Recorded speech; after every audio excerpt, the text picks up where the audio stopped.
Hello everyone, here I am with today's The Hindu editorial of 10th September 2021. Before we move further on to read the editorial, let us have a quick glance over the vocabulary words that we're going to come across in this session. The first one is glossed over. It means to treat or describe something such as a serious problem or an error. So that means something serious problem has occurred or there's an error that has been made and there's is a description about it, so that's called a gloss over. Next is divisive. It means tending to cause disagreement or hostility between two people. So something that causes disagreement or hostility is no generosity between two people or no consensus between two people. So that is called divisive. Sectarian is denoting or concerning a sect. So sect is a smaller part of a larger group. In other words, it means a member of different denominations within faith who display prejudice towards each other. That means they do not have a very good mindset about each other, that their one or their faith is more superior than the other.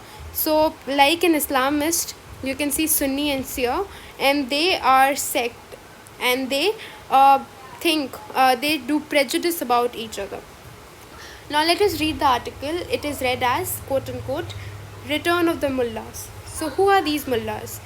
These Mullas are the Talibans, and now they have returned back to the power by forming a government in Afghanistan after 20 years and after the retrieval of the US troops. Taliban have sent a clear message that they care little about what the world think of them. So here it's talking about that the Taliban no more considers what the world thinks about them and they do not worry about it.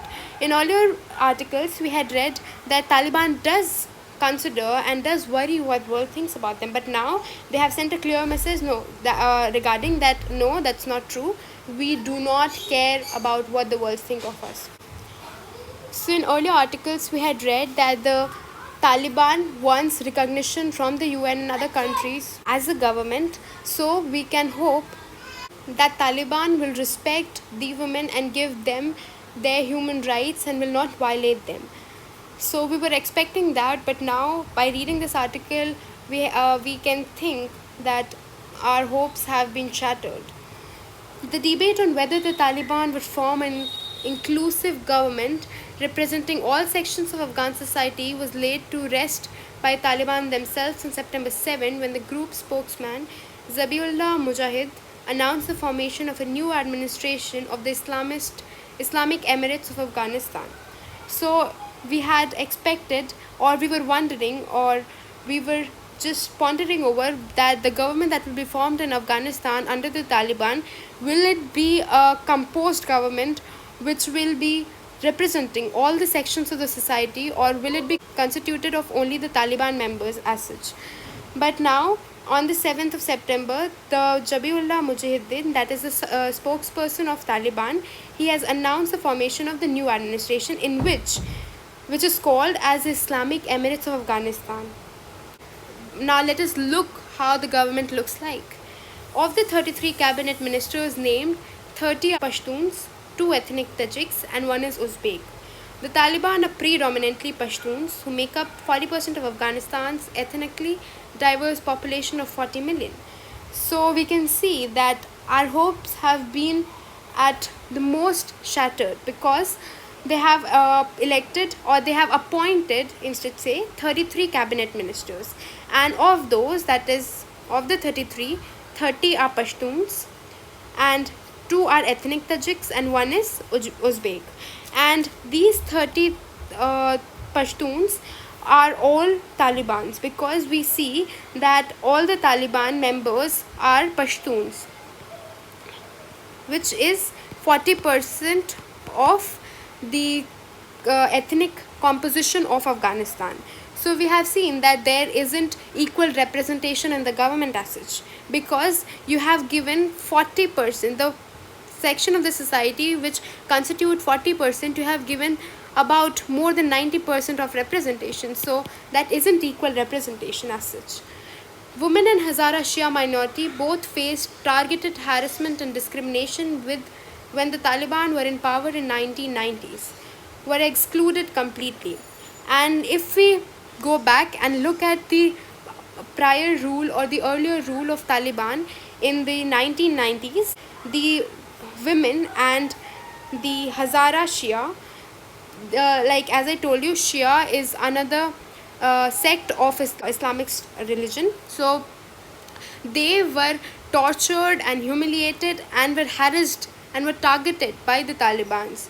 And now, by this formation of the government, it no longer gives us any more hope that the situation will be better in the country as such. 17 ministers are on the UN sanctions blacklist for terrorists, including the head of the government, Mullah Hassan Akhund, and Sirajuddin Huckabee, the head of the Haqi network. So it's saying that of these cabinet ministers that have been appointed, 17 ministers are in the UN sanctions blacklist for terrorists. That means UN considers them as terrorists. So 17 is basically half of 33, approximately half. So half of the members or the leaders of Afghanistan now are considered as terrorists by the UN itself. And this includes the head of the government, that is the Mullah Hassan Akud, and the Sirajuddin Huckabee, the head of Haqi network. So Haqi network is the Taliban that is in Pakistan. Mullah Hibutullah Akhundzada, I don't know how to pronounce it, but Akhundzada, the Taliban's reclusive emir, will be Amir ul Munni, the commander of the faithful, a title Mullah Omar had assumed in 1990s. So in 1990s, Mullah Amur had given him as the title of Amir ul Mullah, and now this title is being given to Hitabullah Akhundzada. With the cabinet portfolios allocated to Taliban's core and Haqqanis, and introducing a system that resembles the previous Islamic Emirates known for its disregard for basic human rights, the Taliban have sent a clear message that they care little about what the world thinks of them. So, this government formation is itself a very message that has been sent to the world about they do not care what the world thinks of the government or Taliban as such. So this means here it means that this time also the government formation is approximately or absolutely similar to that of the government that was formed in 1990s, and after which all of the masqueration and violation of human rights and harassment took place with the minority and the targeted groups last time. So it gives a signal that this time also something like that could happen. Today's Taliban appear to be stronger than their last avatar. In the 1990s, only 3 countries recognized Islamic Emirates. The Taliban also never controlled the whole of Afghanistan, but now more regional powers are ready to engage with them, including China and Russia. The group has also claimed total control over the country, with Panjshir, the last holdout, overrun earlier this week. With the new government, a stronger Taliban are trying to tighten their grip, though it may not be easy. Ever since Afghanistan became a republic in 1973, no government in Kabul has managed to stabilize the country. So here is saying that this time the government formation and the Taliban that we have seen is stronger than the one that we had witnessed in the 1990s. Because in the 1990s they had not controlled the whole of the country and there were some parts of it. And also the fact that only 3 countries recognized them as a government in Afghanistan. But now if you look, the Taliban has captured the whole of the country. The regional power here means countries, the neighboring countries such as Pakistan, Russia and China are also recognizing them as a government. And this time they are trying to tighten their grip, although it's not easy because the whole of the world is against them and even the people within the country are against them. And ever since Afghanistan became a republic in 1973, we have not witnessed a stable government in Afghanistan. The ethnic, religious and political contradictions are too deep to be glossed over by Taliban's divisive Islamist Pashtuns nationalism. So it is saying that the ethnic, the religious and the political contradiction, that is the differences and the difference in the thought amongst these groups is too deep to be triggered and to be healed by this Taliban group. In Panjshir, the rebels may have withdrawn to the mountains like the Taliban did in 2001, but they could regroup and hit back like the Taliban did after 2005.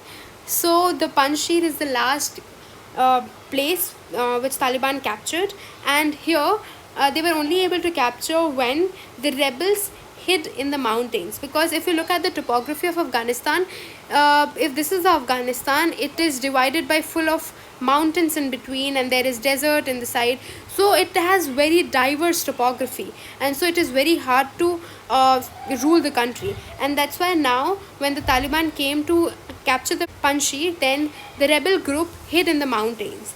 And now if you look, it is the same act that was done by the Talibans in 2005. They hid behind the mountains, and then the fact that there were more US troops than the Taliban itself, so they used guerrilla warfare technique to fight the US militants. And now the same has been done by the rebels there, and now we can expect that in future they'll also retreat or come back as the Taliban has. The total exclusion of Shias and marginalization of other ethnicities could blow back in the near term. So now the exclusion of Shias and the other ethnic groups can also come back with a greater force. Afghanistan has also seen the emergence of a vibrant civil society, especially in its cities, which may not accept the Taliban's rule of mullahs quietly. So, Afghanistan has also witnessed that the society of Afghanistan has developed in the past 20 years, and this time they wouldn't accept the mullahs ruling them quietly. There'll be a lot of rebellion and protest against it. Already, the crackdown on women's rights has sparked large scale protests by women in Kabul and elsewhere, which was unimaginable in the 1990s. So, if you look at the current time, we can already witness that women are on the roads and protesting and are speaking out against this Taliban, and even in Kabul and other cities. So, and this act by the women was unimaginable in the 1990s, because women were not dependent at that time. They were not independent, but now they have improved, they have rebuilt themselves in the 20 years, and now they have come back with a greater force and are fighting for their rights. If the Taliban were wise, they would have focused on healing the wounds of the long war and rebuilding the ruptured state and society. Here it's saying that if the Taliban was wise enough, then they would not repeat the same dreadful act of harassing women and other minorities. Instead, they would look for the betterment and the development of the countries, and they would try to rebuild, and they would try to soothe the ruptured wounds that is caused in the hearts and in the society by the wars.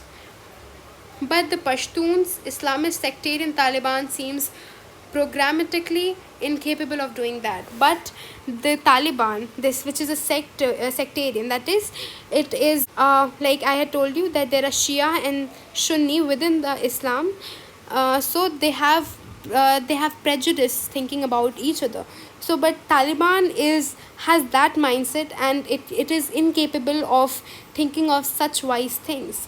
And the only thing it can do is to violate and follow strict Sharia law and harass people. So, thank you everyone.